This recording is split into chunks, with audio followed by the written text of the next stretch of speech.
Ceremonies like today's inauguration are, of course, designed to inspire all of us. And at 4 o'clock, we heard from a group of kids who definitely seem to be feeling some positive vibes as they watch the speeches, the oaths, and the entertainment. But those same young people, they have concerns. Here's Paula Totman with the rest of her roundtable story.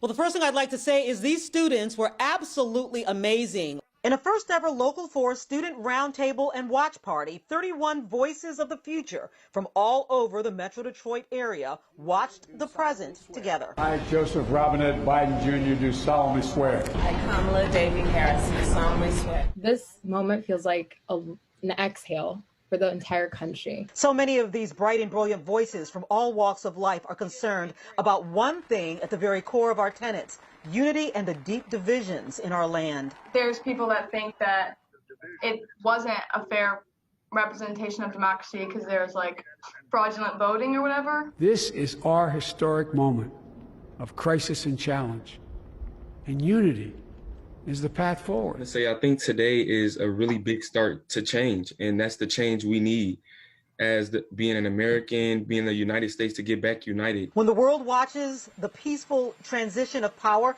it is something so many of us have taken for granted, but not anymore. Just looking forward to a peaceful transfer of power.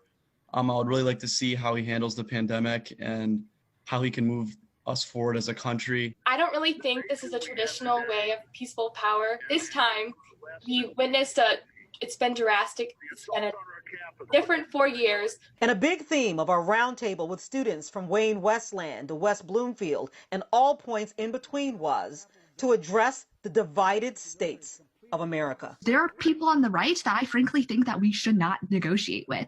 We literally have a congresswoman who does not believe that school shootings had happened. She believes that they were staged. She believes in conspiracies. Are those really the people that we want to negotiate with? There's like a lot of Trump supporters or like conservatives that still believe that Trump has like won the election because of, I guess what you would say, like the voter fraud that they think is in place.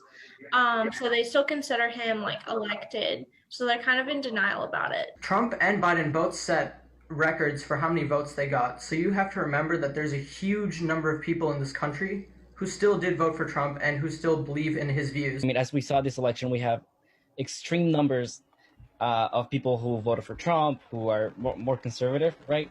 And we unfortunately can't leave them behind. We simply can't. Paula Totman, Local 4.